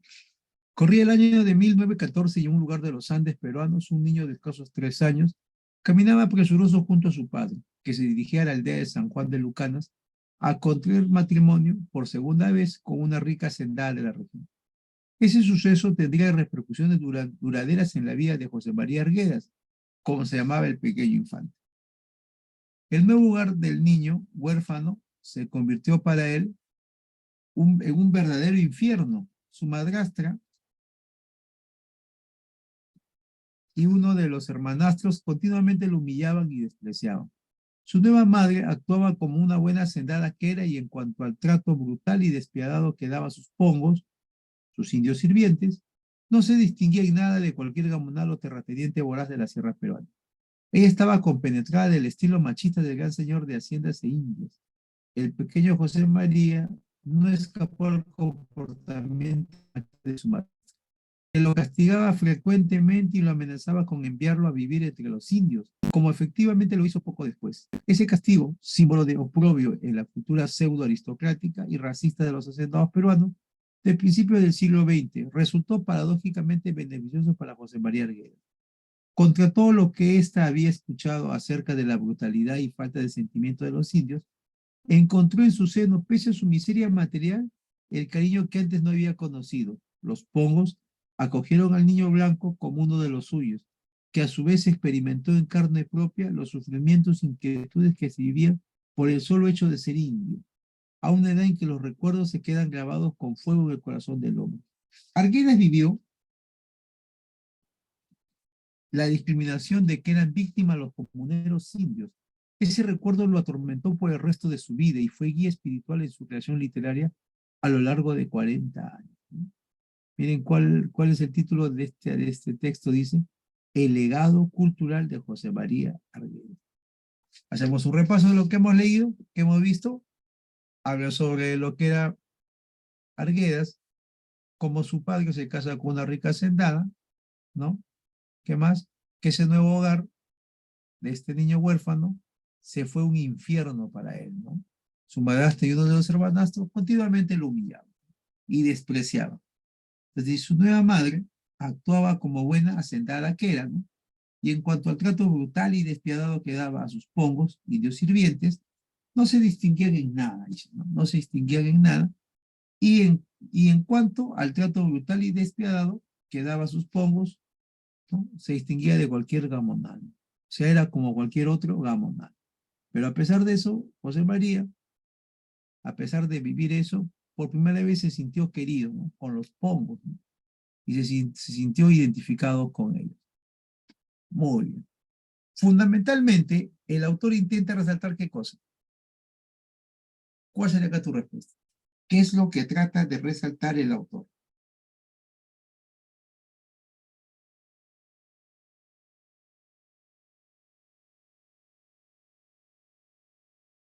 ¿Qué habla el autor de Arguedas?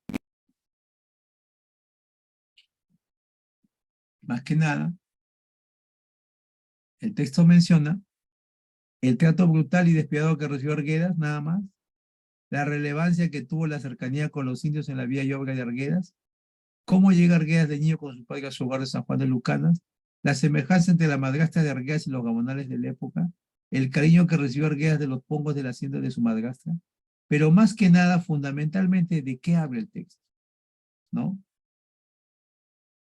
Claro, muy bien. Sería la relevancia que tuvo la cercanía con los indios, pues, ¿no? Eso fue, y eso le duró, pues, para Arguedas en toda su vida, ¿no? Le sirvió, sea bueno, sea malo, pero le sirvió, se orientó sus perspectivas como persona. La expresión verdadero infierno alude a qué?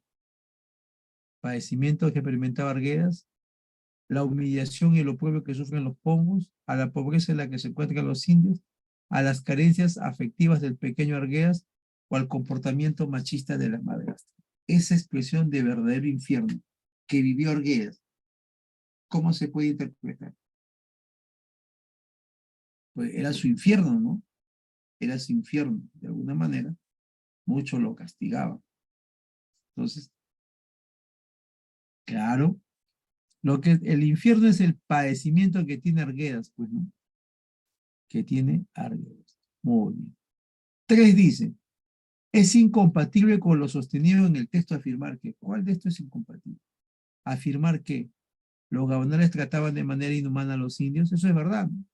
Que los indios le supieron dar a Arguedas el cariño que le hacía falta, ¿verdad? En la época de Arguedas se tenía una visión errada de los indios, ¿será esa? A ver, ¿qué más dice? La, la actitud de la madrastra distaba mucho de la de un terrateniente. Arguedas prácticamente hizo suyo el sufrimiento de los indios. Todos son verdaderos, ¿no? ¿Tú qué dices? ¿Cuál de ellos no es verdad? ¿Cuál de estos enunciados no es verdad? No condice con lo que sostiene el texto.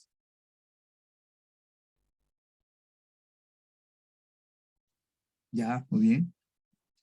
Miren, los gabonales trataban de... esto es verdad, ¿no? ¿Y qué me piden? Que es incompatible, o sea, que no sea verdad. Los indios le supieron dar a Arguedas el cariño que faltaba, eso es verdad. En la época de Arguedas se tenía una visión errada de los indios, sí, ¿no? Eso es verdad también.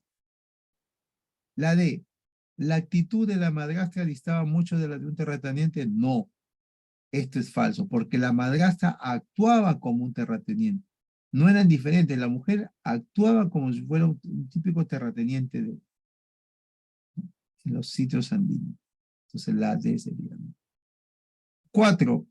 Es posible inferir del texto que el comportamiento machista de la madre, de Arguedas,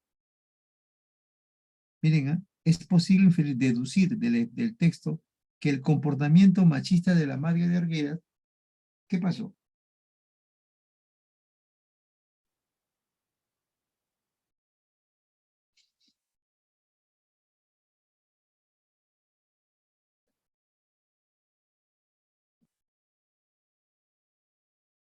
Podemos decir entonces, de alguna manera, la forma de ser de la madre también lo heredaron los hijos. Por eso que uno de ellos lo maltrataba también Arguedas, pues. La benefició económicamente.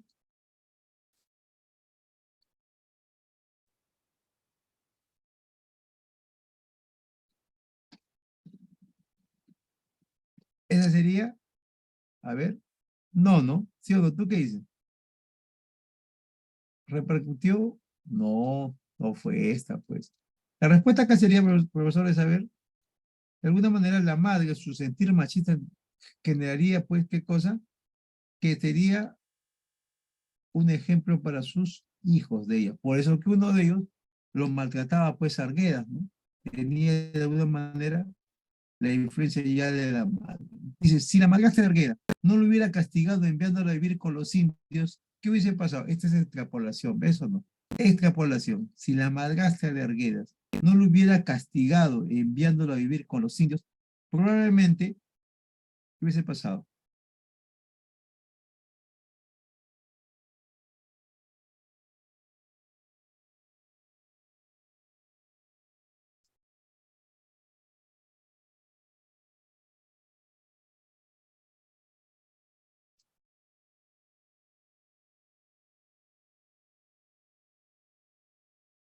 Y entonces acá, muy bien por lo que están comentando. Claro, ¿qué es lo que pasa?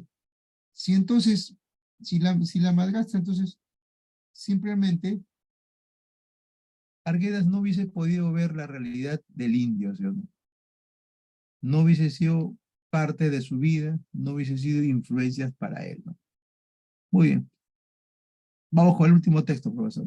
Ya vamos a ver entonces. Último texto.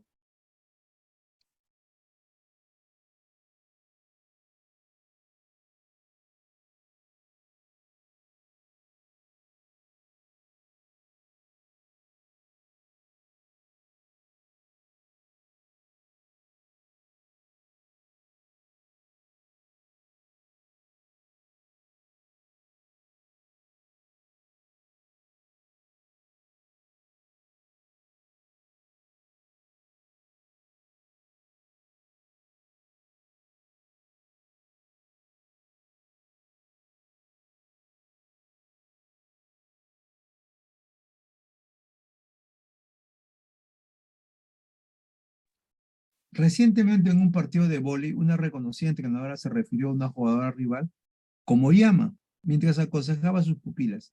En los estadios se lanzan gritos simiescos contra los jugadores de raza negra que provocan risotada entre los espectadores.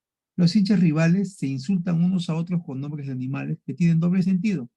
Los atletistas son monos, no humanos, los de universitario gallinas, cobardes, los de cristal pavos, tontos.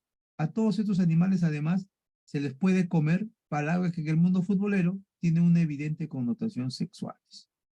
La práctica de alentar a los tuyos y bajar la moral del rival es parte de toda competencia deportiva, pero esta debe cumplirse dentro de los parámetros de respeto al adversario, ¿no? Y así está regulada por las autoridades deportivas internacionales. Sin embargo, no cumplimos la norma ganados por la obsesión de animalizar al adversario. Sin duda, el clima cultural y moral permisivo a la violencia que predomina entre nosotros facilita expresiones y comportamientos de ese tipo. Pero el problema es aún más serio. Caricaturizar a los rivales como animales y no como seres humanos facilita la agresión física y verbal contra ellos. Los rivales son transformados en seres humanos degradados, deshumanizados, individuos sin rostro ni derecho a los que se les puede vapulear, insultar e incluso golpear sin miramiento. En un contexto proclive en la impunidad,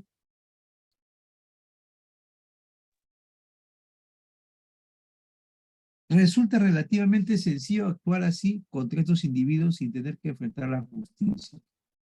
La animalización del rival revela que somos una sociedad racista y que en contexto de tensión y competencia fuera prejuicios y miseria muy arraigadas, dicen, no podemos mirar al costado cuando esto sucede y menos creer que no tomamos las cosas muy en serio y que todo es una broma, como lamentablemente se escucha con frecuencia. Y es que la definición clásica del hombre como animal racional colisiona con la noción de animalidad que enfatiza el elemento instintivo y no racional. Es verdad que la historia de la humanidad muestra en sus ritos, mitos, leyendas, criaturas que asemejan ser un animal en forma humana, pero en este caso, en el fútbol o en el vóley, no se trata de una representación antropomorfa, es decir, de un animal humanizado, o que cuenta con dos brazos o ambos lados del tronco, una cabeza sobre este y dos piernas inferiores, asemejándose a una persona. No, en el fútbol se trata de un ser humano degradado de su condición a través de un proceso de animalización, es decir, un ser humano animalizado. Lo peor es que la animalización de las personas va ganando terreno incluso entre los políticos, la policía y el periodismo deportivo. De allí que frente a la violencia en los estadios, vemos con frecuencia que los barristas de los clubes son bestias y animales salvajes que solo entienden a golpes. Justos y pecadores, todos son, todos sin diferencia son animalizados, situación que da pie a que, con frecuencia, la policía golpee e insulte a los hinchas de las tribunas populares en las colas de ingreso al estadio. El espíritu de las bestias aparece instalarse entre nosotros y no nos damos cuenta, dice, ¿no? Miren, a todo ese sentir que se hace, ¿no? Ya sabes que a partir de la idea se animaliza al ser humano, ¿no? Empieza con la presentación del fútbol, ¿no? Y luego vamos a determinar, ¿no? Cómo, pues, cómo tenemos esa concepción. Muy bien, entonces, vamos ahora sí a la... ¿Qué nos pide? ¿De qué se está hablando entonces, profesores, en el texto?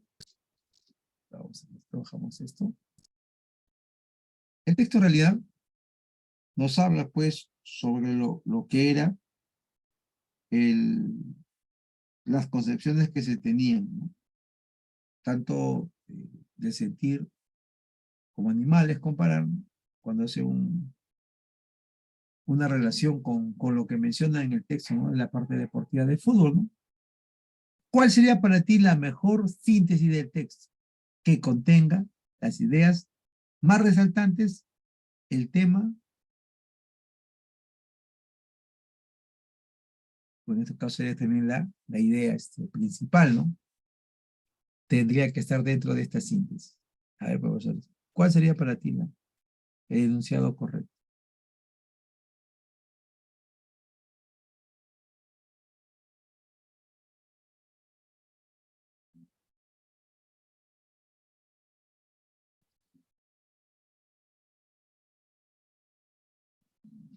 Muy bien, lo que están comentando.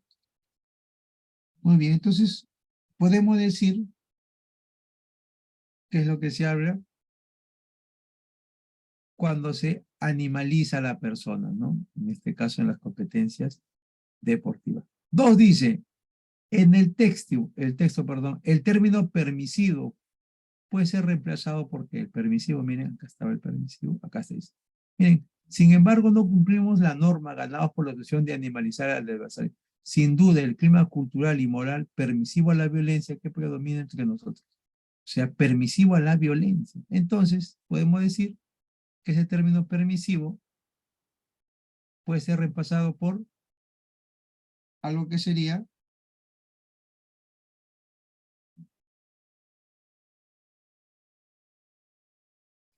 en relación a la tolerancia, ¿no? Muy bien, profesores. Tolerancia. Tres dice, ahora sí, vamos por la tres. Dice, es incompatible sostener sobre el clima cultural y moral de la sociedad descrita en el texto que, ¿cuál de ellos no es verdad?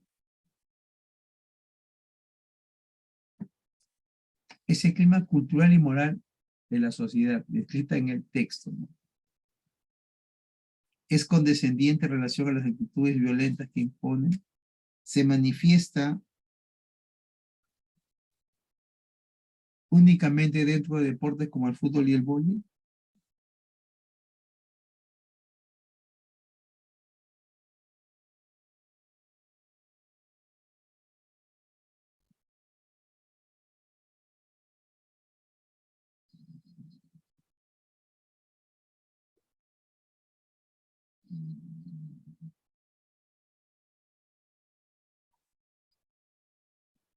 Entonces acá sería, ¿cuál sería incompatible? Lo que hay en la sociedad, en el clima cultural, se da en todos los aspectos, ¿sí o no? En todas las áreas. Por lo tanto, lo que no sería verdad, es decir, que se manifiesta únicamente dentro del campo de fútbol y vóley. Eso no es verdad. No solo en esos lugares se puede tener esta manifestación.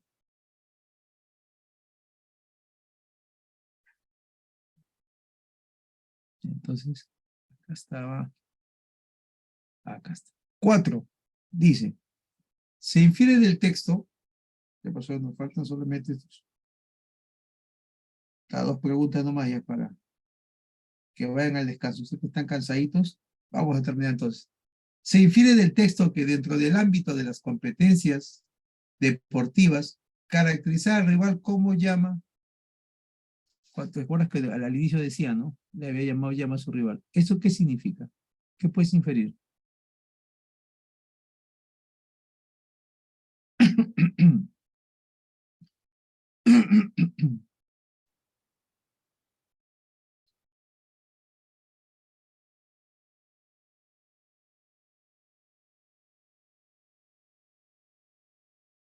Entonces acá sería muy bien, muy bien. Claro, ¿no? Sería así, ¿no? Muy bien, Miss, claro. Porque cuando se le decía llama era porque de alguna manera trataba de menospreciar sus méritos deportivos utilizando su finomía, su forma, ¿no? Su faz andina, ¿no? Muy bien. 5 y último ya para completar el texto. Dice, si en un acalorado partido entre Alianza y Universitario, los hinchas de ambos equipos los alentaran sin recurrir a la animalización, ¿qué pasaría? Extrapolación, ¿sí o no? ¿Qué pasa si los alientan sin necesidad de insultarlos como animales?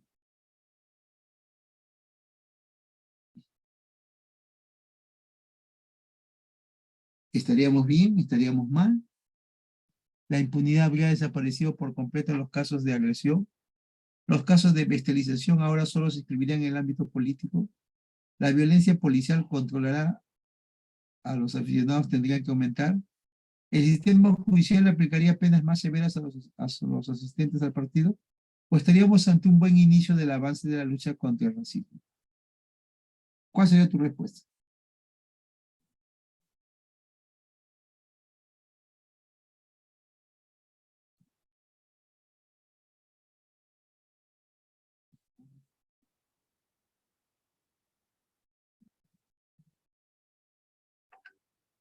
Muy bien, entonces,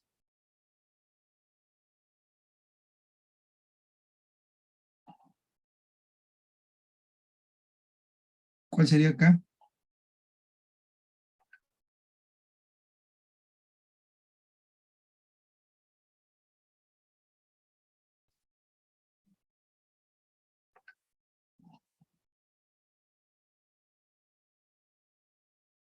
Y entonces sería, claro, cuando se da la forma de expresar en este sentido, lo que estaríamos haciendo simplemente es ante un indicio, ¿no? De buen, ¿no? De un buen indicio del avance de la lucha contra el racismo, ¿no? Estaríamos mejorando esto, ¿no? Muy bien, correcto. Ahora sí, entonces, muy bien, profesores, ya hemos culminado con la clase del día de hoy, agradeciéndoles bastante su atención. Les voy a compartir el material, voy a dejarlo por interno y de esta manera hemos terminado la clase del día de hoy. Ya, profesores, entonces Nos vemos hasta la siguiente semana. Cuídense mucho, gracias por la atención prestada. Nos vemos, profesores.